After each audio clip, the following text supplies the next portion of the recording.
Hello, everybody. I'm Ed Parcaut. We're here with Brian Galke. How you Hey, doing, Brian? good. You? All right, good. And we are Aces 53. Aces 53 is actually something I learned in college from one of my instructors, which he said, remember 4 aces and a joker, which was an acronym for attitude, commitment, enthusiasm, and smile that you bring to the table when you're in sales. That joker is that unique ability that you have either naturally or something you've learned over time.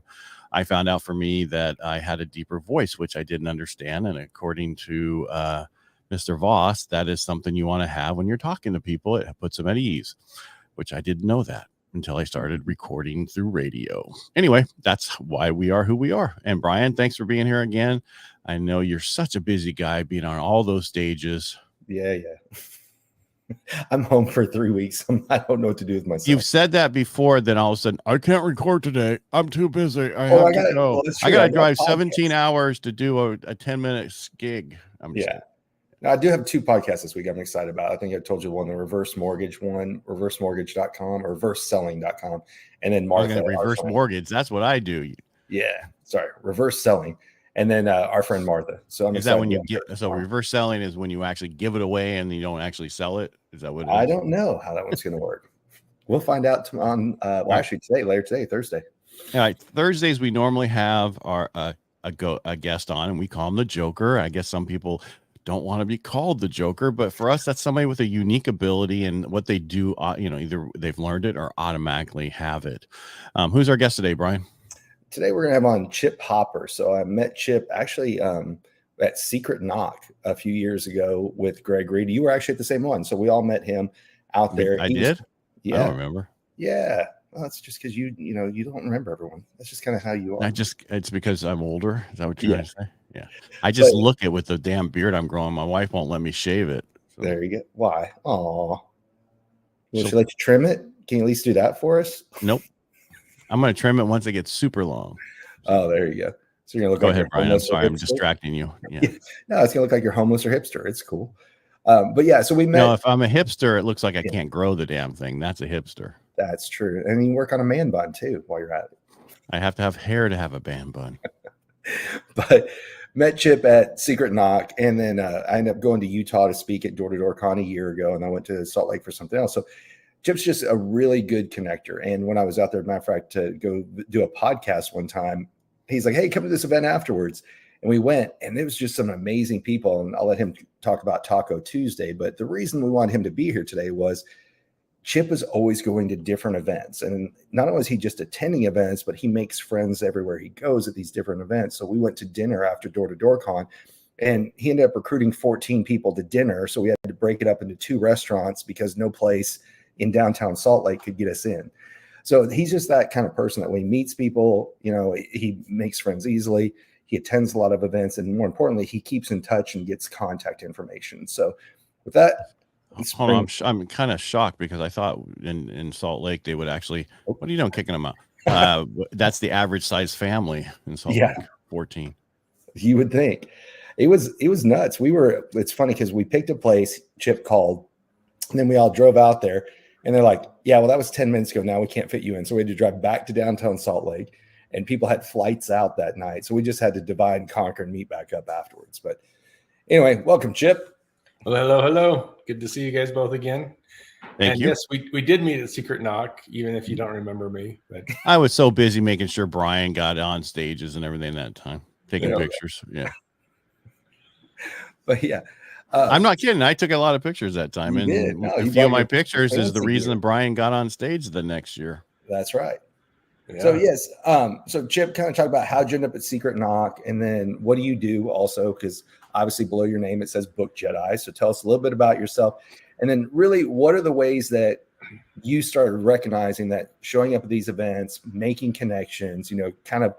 I would say one of the things that's good is when you can corral people to go somewhere else, then you create an experience with them at the same time. But tell us a little bit about what works. Brian, shut up. Let him talk, will you? Jeez. Yeah, so many different directions to go here, Brian. Just pick one. Yeah, start there. I'm going to start with your last one first, even though it might not be the best one to start with. But you talked about going to different locations with people, and there's actually some science behind going to different places with people.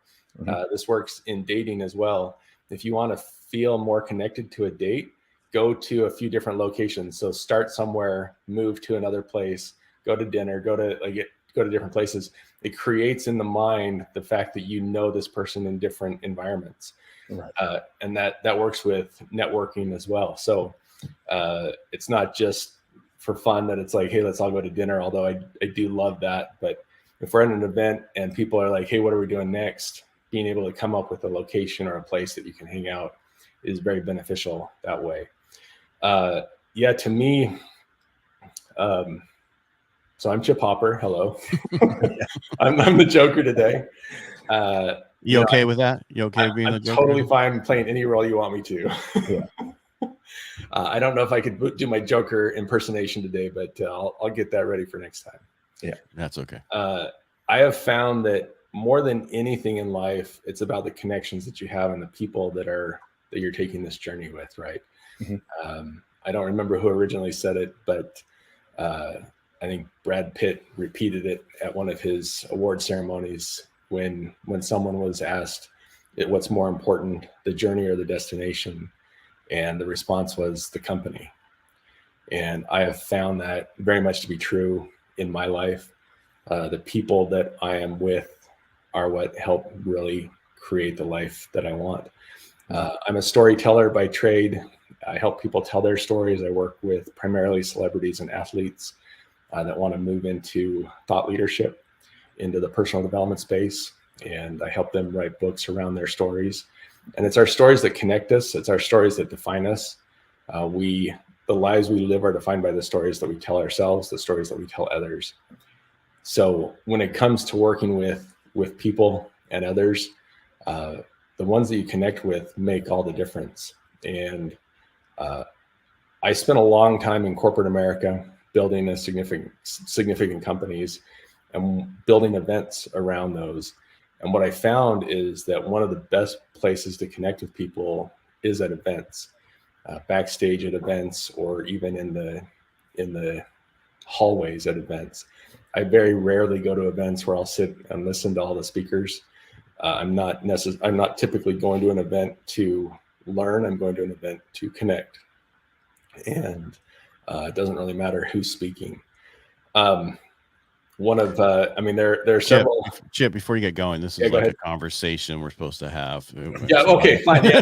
Absolutely. I was trying to answer just Brian's questions. That's what I said. That's too many at one time. But I want to go back to what I want to go back to what you said about going to events, not necessarily to be there for the speakers, but to connect. That's the same reason I go to events. Occasionally you find a good speaker that I want to listen to, but I get everything out of the audience. That's where I go. Just to meet all the people there, because everybody in the audience, they can pretty much be on stage. Yep. So, okay, not everybody, but most of them. Yeah. Everybody's interesting is what you're trying to say, or has a business or can help. And we've talked about that on previous shows of, if you're paying to go to an event, but you're not going to talk to anyone, then why even pay to go to the event? Just watch it on YouTube or buy their course. It's amazing though. And I'm guilty of that because I'm an introvert by nature, to go to events, and some people are just like, okay, now I'm gonna get on my phone, I'm gonna walk away. And that's where I think you excel in the opposite direction. And maybe that is part of your intent. You go in to meet people, but you're really good at it when you're out with people. Like I said, you get to know what they do. Do you feel that your background in helping people share their story is what made you curious about people, or have you always been curious by nature? That's a fantastic question, right? Which is it, the chicken or the egg, right? I've always been curious about people. I've always been a people watcher. I do think that in the doing, you learn to do better, right? Mm-hmm. And one of my favorite things to do is to ask people questions. And this was something I enjoyed doing even before I knew the science behind it. And the science behind it is that if you are talking with someone, the more they talk, the more they feel they know you. So if you can get someone talking more than you're talking, they will walk away from that conversation believing that they know you, even if you never said anything about yourself. And it's really a crazy phenomenon, but it's completely true. And that's how it is. You're supposed to be in sales. It's the other person is supposed to talk more than you talk. And the problem in sales for most people, they talk and too much. Shut up and listen to the person you're talking to, ask the questions. Because I feel the same way. I tell people stories across multiple mediums. That's what I do, which is mortgage, podcast, radio, all the different things. And for years, I have to ask people what they want to do and why they're doing it. And it's the same thing you're doing when you're talking to people. That's how you connect with people. And that's what you need to do. But I think a lot of people want to tell their story before understanding who they're talking to. Mm-hmm. We all have a desire to want to be seen and heard and valued. And that's a core thing for all humans. So I have one more question for you, Chip. Are you married? I'm not married. Oh, okay. The reason I'm saying that, because I get in trouble by my wife. Yes, She'll ladies, squeeze. I'm single. The reason I'm bringing it up is because I ask questions all the time. And even when we're out to dinner with people, say that they, did something a certain way, and I ask questions because I want to know why they did. And my wife constantly grabbing my leg, like, "Shut up, Ed! Stop asking those questions." No, I'm not here to, start a fight. I just want to know why they think the way they do and why they did the things that they did to help me understand people. Yep. So that's why I was better questions, better lives. Yep. Yeah. And often and some people talk about this, like small talk. People are like, "Oh, I don't want to go networking. I don't want to have 100 people that are asking me what I do and how many kids I have and what's the weather." Right? These are the questions that you're like, you have that conversation 1,000 times. And when I go networking, I actually will try and throw that off. Right? So there are a lot of hobbies that I have. One is I've studied massage for over 30 years. And when I go into an environment and people are like, "What do you do?" I'll say things like, either I'll be like, "Whatever the hell I want." Right. And that's always a good icebreaker. Or I'll say, "Well, I'm a body masseuse and I'm currently taking appointments on Tuesday afternoons. I've been doing it." And they'll be like, "Oh, I want to sign up." I'm like, "I'm kidding. I'm not taking appointments. I actually write books." Right. But you move it into spaces that are different than what they expect. My 14-year-old son is fantastic at this. He comes up with questions that you wouldn't typically ask. He'll walk up to someone and he'll be like, "If you could have any superpower, what would it be?" Right? And you create these conversations that become memorable to these people. And they're different than the "what do you do?" Because frankly, most of us are doing things that we don't want to be doing. Mm-hmm. Most of our life is filled with what I call busyness. And I consider busy a 4-letter word, right? And I prefer to think of like, you never go to the beach and you never come home from the beach and you're like, "Oh my gosh, I was so busy today," right? Like you might have a full life, you might have a fun life, but you're not talking about those joy moments as being busy typically. Yet the questions we ask people are often around, what do you do to survive? What do you spend your busy time doing? In my talks, that's one of my things I tell people: stop asking, "What do you do?" Because I said, if you want to learn about people, ask them, "Hey, where are you going on your vacation next?" Because people show up to work, but people plan out their vacation. So that gives you more an idea of their personality. And if they hate their job, they now subconsciously hate you for asking them about what they hate. So I try to avoid that one. Yeah, absolutely. Most of my life, I have to ask them where they work. That's true, but that's because you're stalking them. I mean, helping them. No, that's because that's what I qualify. Yeah. So it's just different. But Chip, but you can qualify after you get to know them. Oh yeah. Yeah. I mean, yesterday I was on the phone because I deal with a lot of veterans and I am a vet, so we connect automatically. My whole thing since I've been in sales was and I sold by the phone. So how do I connect with them on the other side? What am I hearing? What am I listening to besides the tones and inflections in their voice? What else is going on around them so I could connect with them? Yeah, absolutely. And I've done door-to-door sales I did door-to-door sales for years, right? And one of the things that frustrates me with door-to-door sales is when people try and implement the wrong things at the wrong time. So it's great to want to get to know people, but if you are doing an interrupt, like if you knock on their door and they open the door and you're like, "Hey, I was just curious, what's your favorite color? Where do you like to go on vacation?" And you're like, "Why are you at my door?" Right? Yeah. So you definitely have to find the right settings for those and break that ice first. For me, I'm very intentional when I go to events. I allow for the flow to go with it, but I also have certain types of people that I'm looking for. For me, the people that I want to surround myself with are people with what I call heart-centered significance. So they have their hearts in the right place, and they've also done something to move them into that space, right? You can find people all the time that are like, I would love to build retreat centers around the world, and I would love to help people, and I want to save 1 billion people. And it's like, that's great. What have you done? Have you written a book? Have you done any of these pieces to get you there? And for me, it's important to look for that. Who is actually taking action, making it happen? And often we'll go to events and we'll be like, I want to get to know the speaker. Well, it's very hard to get to in access to some of these speakers, right? They often stay in the green rooms. They often are behind the scenes. But I'll tell you, the people that bring them to those events, the people that run those calendars, their spouses, those people are often in the audience, or they're even in the hallways. And if you can find the people that are running the calendars for the people that you want to connect with, that's one of the best ways to create those connections.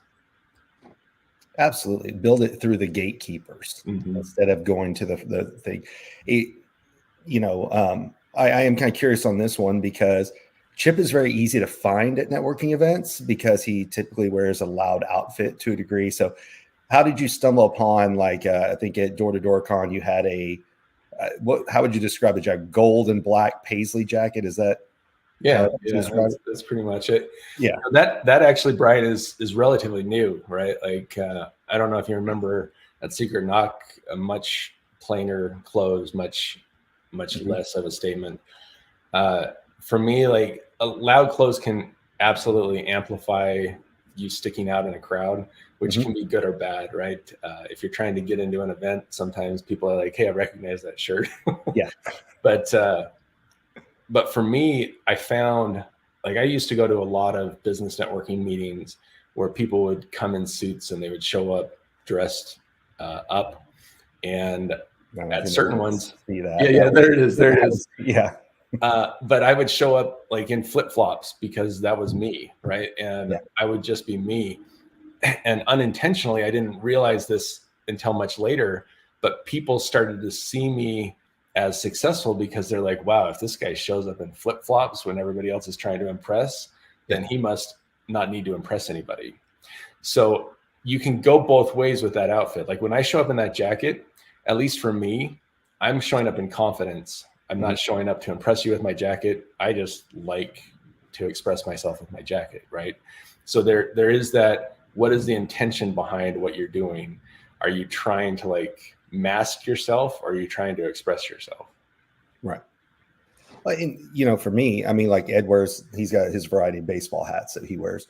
I went to 2 events, one in Florida and then one here in Dallas, because everybody's always going to see me. If I think I'm going to be somewhere that people see me speak, or I'm going to speak, what do you see me in? A vest and a dress shirt all the time. Now at home, a bartender attire. Yeah, bartender outfit. At home, it's a black V-neck or like some type of workout T-shirt. But I've gone to events, like I went to one in Florida, and people walked up and they're like, "Are you that guy that can decode faces?" I'm like, "Yep," because you get to be known for what you stand out as. And so there is, like you said, you can blend in or you can stand out, but it's a standout and I know that person, not look at that person. Right. And I think there is a fine line with it. But you got to be who you are, period. Yes. And don't change, because I'm the president of my Rotary this year, and I'm still there in jeans, a T-shirt, my shoes that I normally wear, and my hat.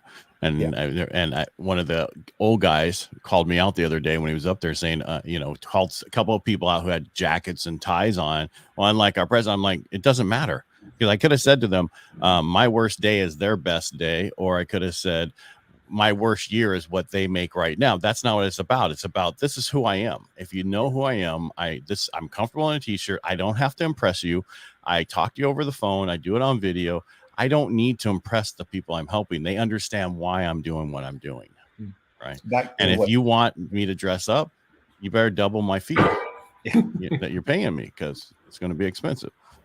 My old college roommate, he got a job working for Cadillac right out of college. And he said the first thing they taught him is, when somebody walks in a suit, pay attention, right? You want good customer service. But if somebody comes in shorts and flip-flops, pay more attention, because they've got FU money. Those are the people who come in. The other people look the part and they don't have the credit score. They're trying to build their business. But when people get so comfortable in their own skin, they're like, hey, this is me. Those were the ones who end up buying the high-end, Cadillacs with all the bells and whistles and everything else. And he said that was the biggest change, because all while you go through school and education, so dress the part, you need to look the part. And what they realized is trying to look the part and actually having achieved that, you dress completely different. Mm-hmm. And he would clean up on commissions because he would go for the person in the shorts and flip-flops instead of the person coming in the 3-piece suit. Yep. Yeah. Well, that's like the old book from the 80s and 90s, Dress for Success, right? Everybody thought that was the book, and you had to wear a suit to do this. I mean, my industry I was in Southern California. We didn't wear any of that stuff. We wore shorts and Tommy Bahamas back in the day. And then you moved up here. Everybody wore a freaking suit that was in my industry until the downturn in 2006. And after that, everybody started wearing jeans and whatever, polos or whatever. I just got to a point where it just doesn't matter. I dress for the person that I'm meeting, Yeah. People who make a lot of money, they sometimes dress the worst. Yeah. So, I do think there is a balance there, right? Mm-hmm. And I dress for me. Like this shirt I have on right now is because it's what I felt like embodying today. Plus, it matches your house. It matches my house, right? Normally I don't like to do the green screen, but I had to get to a hard wire here in the house, so it's we all use green screens to a certain point. There's nothing that behind me is a green screen. Life is a green screen to a certain point, right? Oh yeah. But people are drawn to authenticity. They're drawn to confidence. They're drawn to vulnerability. And when you put up masks and layers, then it becomes almost counterproductive to wear that loud shirt. But for me, like when I wear this shirt out, people feel my energy and they will come up to me and they'll, like this one specifically because it looks like a snake skin, they want to come up and they want to touch it, and it creates opportunity and conversation. And but honestly, I could go out in just about anything and people feel that energy of people that are there. I often say there are two main categories of people: the people that walk into a room and say, "Here I am," and the people that walk into a room and say, "There you are," right? And I feel like no matter what I'm wearing, I can still say, "There you are." There can be that initial attraction of, "Wow, check out that guy over there." But once they start talking to me and I make it about them and I'm talking about them and I'm serving them, right? One of the questions that I really struggle with, which I know has a good meaning and a good intent behind it.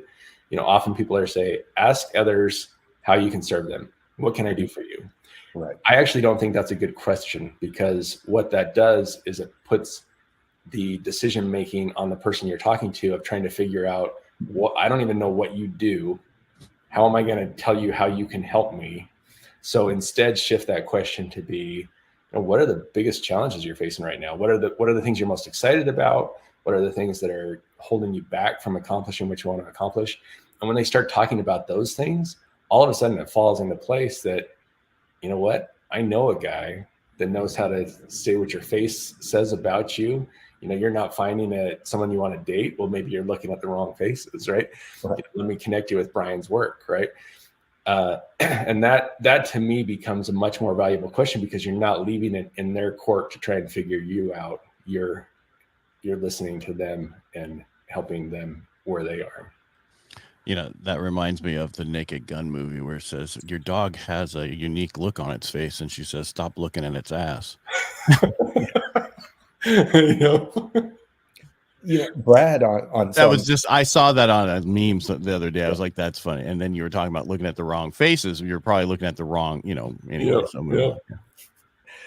Brad Lee talks about that all the time. He said the worst thing that people do is come and go, hey, how can I help? And they said, if you're talking to people that are already in the public sphere, they get a bunch of people going up, hey, how can I help you? They said, no, come to them with solutions. Hey, this is what I do. Do you need help with this?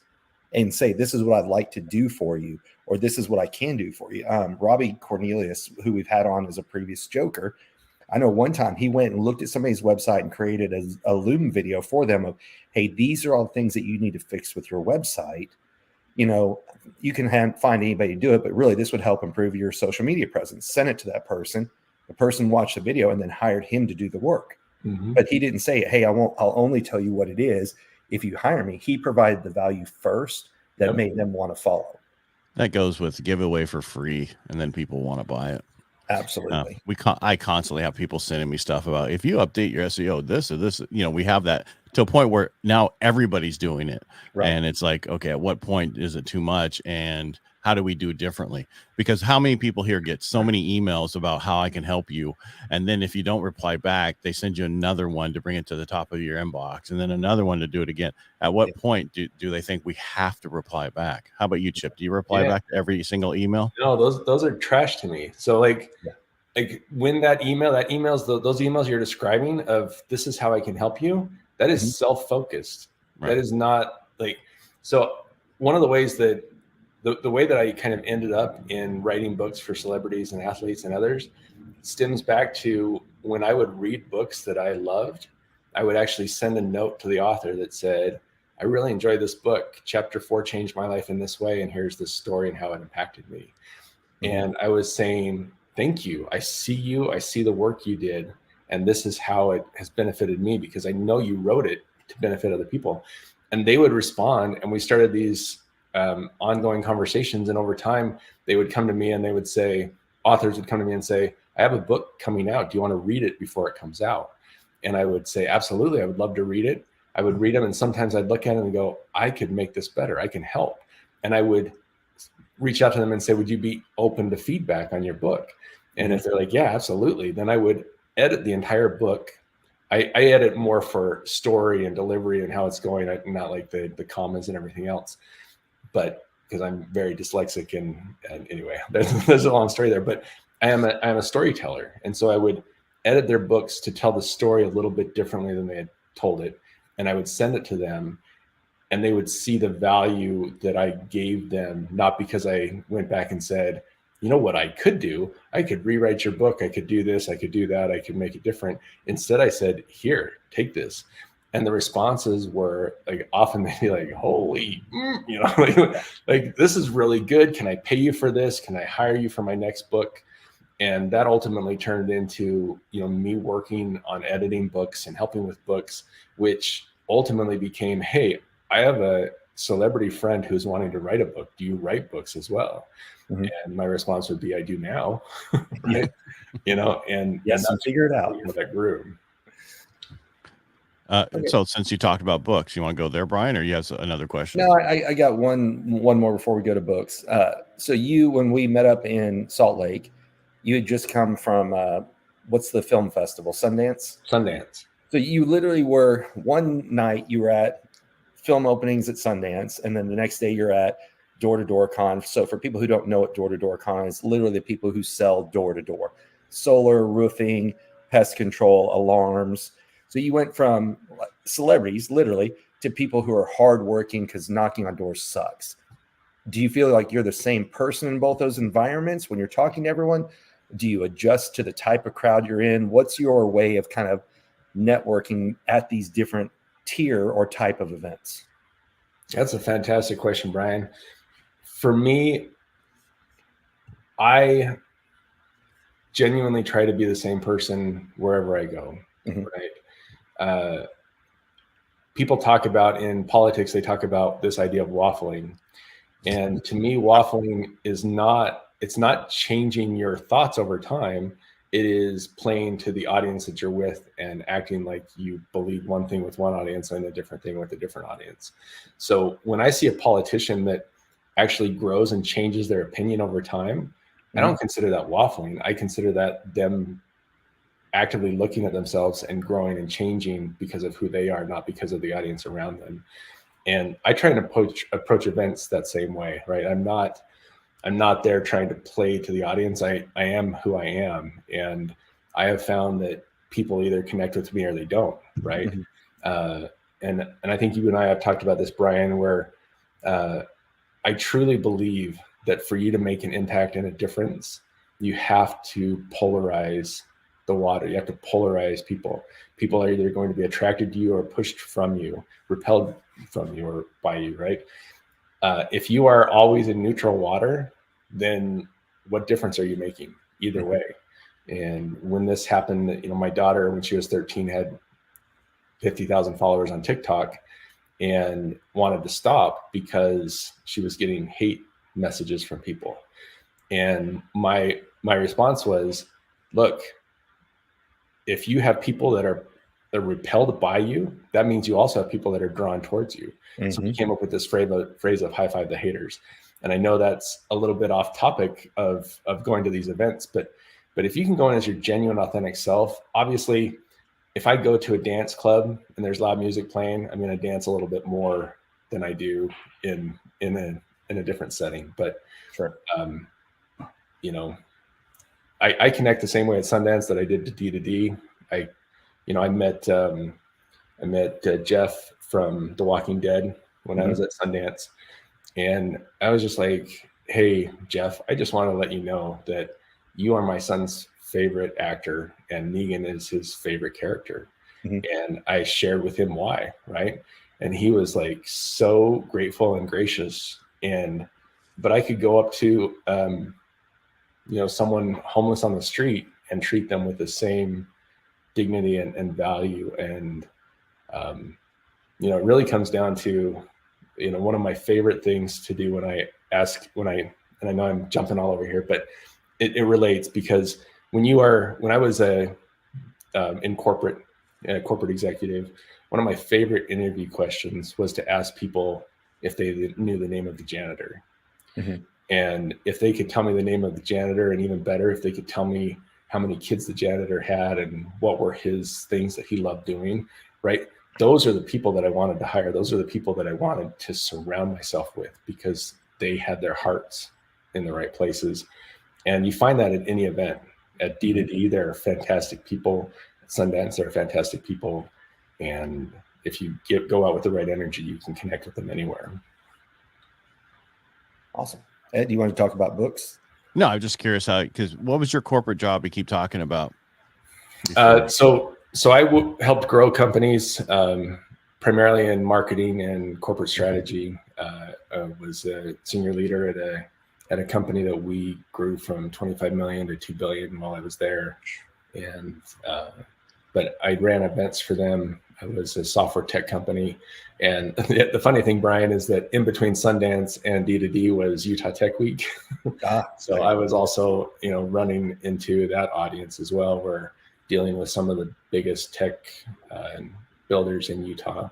But again, they're all people. And if you can connect with people, they love it. And if you can volunteer, the last thing I'll throw out about events, one of the ways that I got to know people at events was I found events that were happening, and I reached out to those organizers and said, do you have a volunteer staff?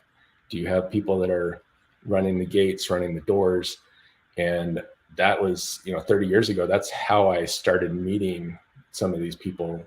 I was a volunteer. Like I was literally picking up trash at events. I was doing like all of just that work that nobody wants to do. And I was doing it for free because it got me into the events. It got me in even backstage with people. Right. And to me, it's one of the best pieces of advice I can give is if you can't pay for the table that you want to be at, volunteer to be cleaning for those tables. 100%. There's a lot more people are starting to come to Dallas because even after COVID, it just seems like more events are coming to Dallas.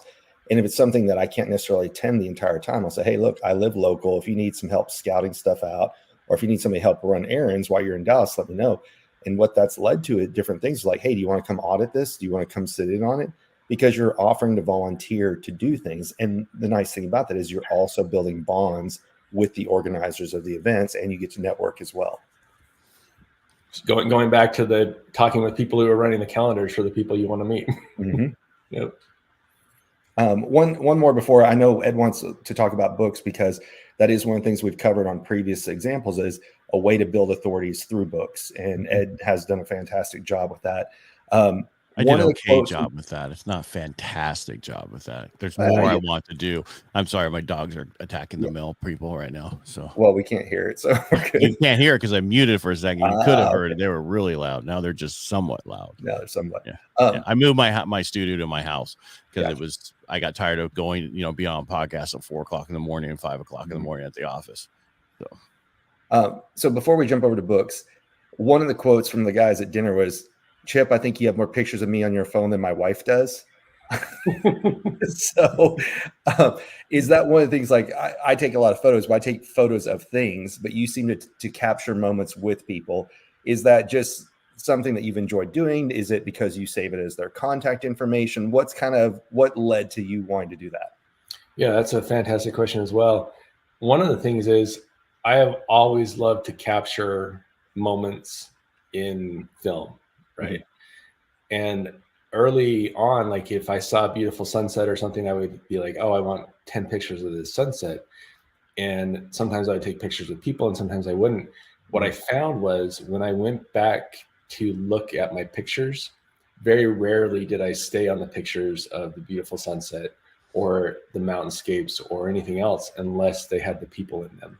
The people to me is what created images that I wanted to come back to.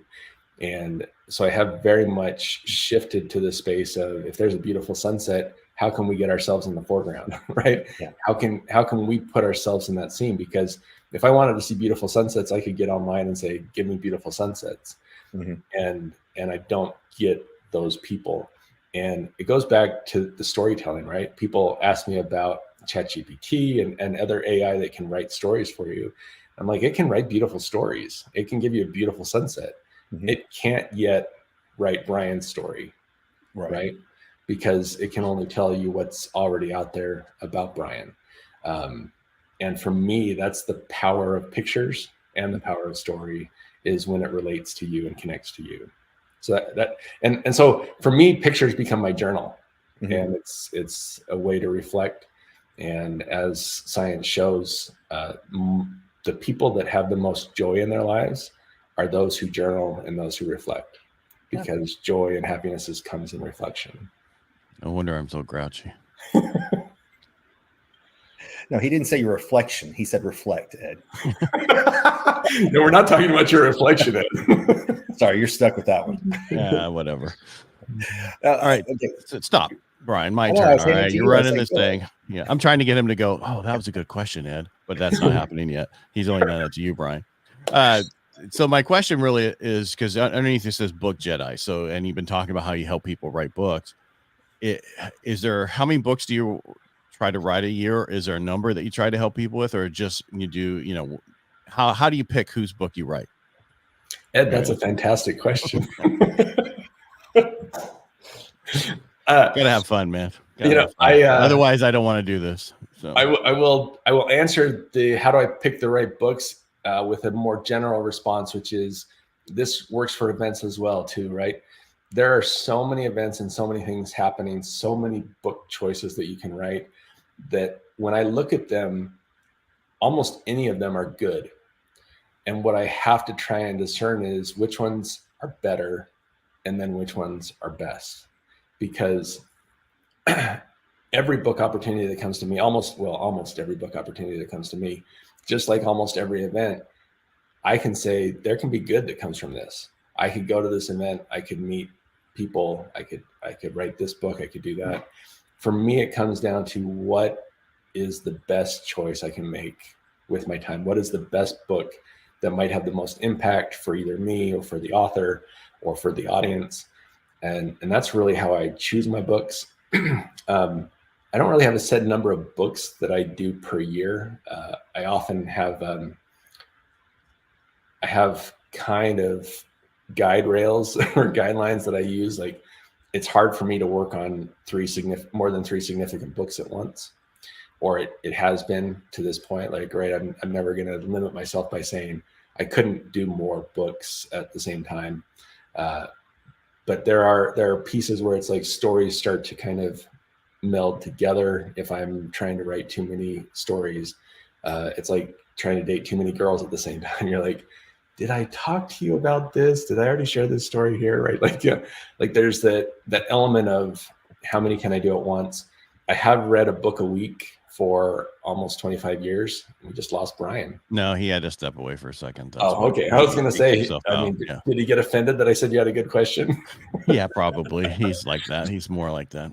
But he is an introvert, so anything can set him off. Right. So, yeah. So anyway, I really can't even say how many books I've worked on. And the thing with it is that I continue to live in a space where I'm looking for what is the next evolution of where I want to be focusing my time, right?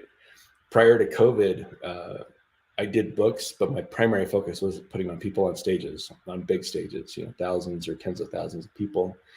And COVID really brought that to a quick halt. And things shifted primarily to the book writing side for a while. Now I'm at a space where I have ghostwritten enough that I'm ready to kind of share my voice with some of the books. So my writing has even shifted from which projects that I want to work on are the projects that are more interested in collaborative co-authorship, those types of things. So it constantly moves, it constantly shifting. Welcome back, Brian. Sorry, drink a lot of water. Yeah, we were saying you were probably offended that I said Ed had a good question. So I was extremely distraught. No, he's like herpes. They always come back when you don't want them. That's right. I'm sorry. But back to, all right. So one thing I liked what we were talking about books, and the reason I'm asking, because I have my own personal, so I wrote a book that came out last February. It was Financial Freedom, Building Personal Wealth Through Home Ownership. It was for the general public. I'm trying to now write one just for veterans. And the people that I went through, they went under and then they got bought. And I just don't want to go through somebody like that again. And so I'm always looking for somebody. So I was trying to find out if somebody had that same situation, if that's somebody you would work with. You don't have to answer that right now, but I'm just saying that's why I asked that question. But when you talked about how you used to set up events, are you going back into that at all? Yeah. I mean, you get people on stages, but I mean, it's really the same. Yeah, I still, and I never stopped running events. It just really shifted because of COVID. I've got an event coming up in April in Kauai that is going to be fantastic, centered around healing and, resetting the nervous system with a modality of massage that is just incredible, and helping people tell their stories out there and gain clarity on their direction. So I am running these book Jedi masterminds. I'm running these other events that, again, I think the real shift these last couple of years has been moving into, and I've always thought collaboratively over competitively, but really moving into collaborative spaces where the projects that I'm working on, the events that I'm doing, I'm working with leading experts in their spaces that are wanting to put on specific types of events. Or write specific types of books that align with the messages that I want to get out there. You keep talking about massage. It must be a really important thing to you. All I remember with my massage is how much I snored. But I mean, because I don't care how big they are with those elbows. It doesn't matter. I still fall asleep. Yeah. Yeah. Massage to me is a beautiful expression of connection, and energy for me is a big deal. When I'm writing, when I'm massaging, I'm really following the flow of the energy and that connective piece. Very much a hugger, right? A hugger with consent is what I like to say, right? Because some people don't want that in their lives, but men, women, like, if I'm meeting you, I'm hugging you if I have that permission. I feel there's beautiful energy that is shared in all of those spaces. And massage is one of those things as well, where I just feel like your ability to speak through touch is amazing. All right. Brian, you got a question there? Because you looked up to the right like you're thinking. One note and one question. One in Kauai, there is Shipwreck is a cliff diving spot. If you want to go, have done that, bruised my tailbone. So I would say teach people how to do it the right way. But yes, it's out by, I don't remember. You can just Google or Google Maps Shipwreck, and you'll see where to do it. There's no official signs, but you kind of figure it out. It's kind of fun to do in Kauai. So I think I can hit the water from here, those kind of spots. Yeah, it was.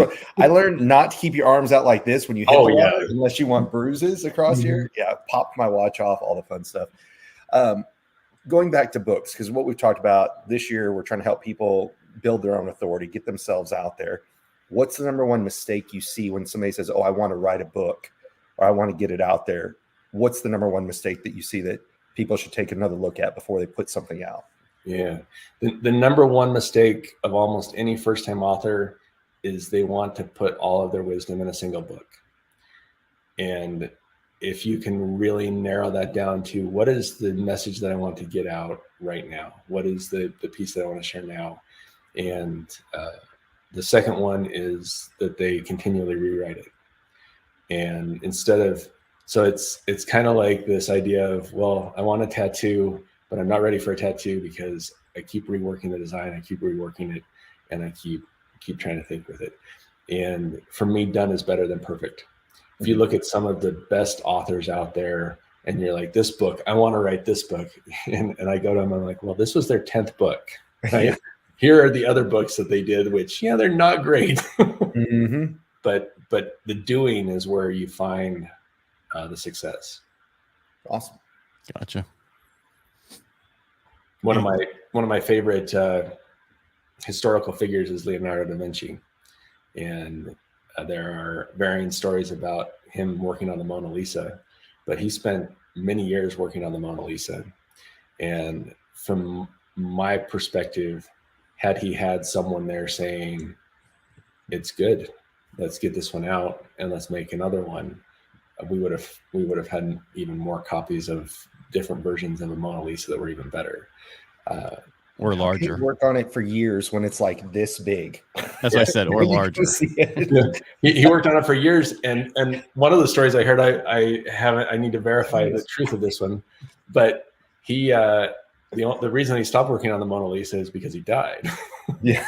Right. So that'll do it. Don't let your one book be the reason you stop and put it out to people be because you died. So it's so crazy when you go to the Louvre and you're like, oh, we're going to go into where the Mona Lisa is. And what you see is something like this size on the back of a wall, and everybody's trying to get in, but everybody zooms in. So it looks like it's a full portrait, and it's this little tiny picture. Yeah, it's kind of like when you're on Tinder trying to pick a date. I wouldn't know. Oh, you use a different app? No, I'm married. I'm good. I know. I'm just messing. It took me, 2 bad marriages to figure that shit out. So well, I know that they call them starter marriages. So yeah, I mean, well, when you're, oh, go ahead. I was gonna say, when you're in college in California, and the instructors say, well, this is what we say in California. My first wife. What I was going to say to your point, Brian, is the experience of actually going to something and being in something is so different than any other way to look at it, right? Like I am a big believer that books can build empathy, can build knowledge, can build all those things. The one thing I place even above that is actually going and being in those spaces. And you have a completely different perception now of the Mona Lisa than you did from just looking at it in pictures. Yep. So going and doing, that's one of the reasons I run events around the world, because I believe that being in those spaces actually changes who you are. Tim Ferriss speaks a lot about that as well. And I think we should all be traveling more. We should all be reading more. There would be more love in the world if we did. 100%. I think you're born in the wrong year. What year should I be born in? 1970s. I mean, you're not born before that. I'm just saying. Living in the 70s. Yeah, you should have been living in the 70s with the love. No, I just think we're going. I was trying to figure out where you were going with that, because I'm like, hell no. Like I love technology, and like I'm like, I want to be born in 100 years. No, I'm getting it's because actually what I see happening with our whole economy and everything, we're in the 70s into the 80s. And so a lot of the stuff is coming back. I mean, I'm not talking to, what we've seen on TV with bell bottoms and all the other stuff. I'm just talking in general, how we are and how we're trying to re-engage with people because what we went through. Mm-hmm. Yeah. All right. You want to call it, Brian? Yeah, I think it's good for this one. We have Chip back again another day. So yeah, absolutely. We're coming up on almost an hour of his time. So Chip, thank you for being here today on Aces 53. Help us out as a special joker. Ed, as always, thank you for bringing us in the beginning of the show and for putting this whole thing together, because we've been going strong for a year now, and this was Ed's idea. And truthfully, he's the one who forces, like, hey, we need to keep this going in a good way, because I get ADD, and Ed's like, nope, who are we going to have? Who's the joker? Who's the guest? So everybody can follow him at edparcaut.com or get his book at getedsbook.com. I'm Brian with Subtle Skills, and Chip, what's the best way for them to get a hold of you? Follow me on Instagram at Chip Hopper. I'm on most social media platforms, and my website is bookjedi.com. Bookjedi.com. Yep. Awesome. All right. Well, thank you, everybody. The best way to support us is always subscribe to the channel And reach out to us. Let Ed and I know what else you guys want to know more information about. Who else would you like to see us bring on? And we'll see you guys next week. Thanks, everybody.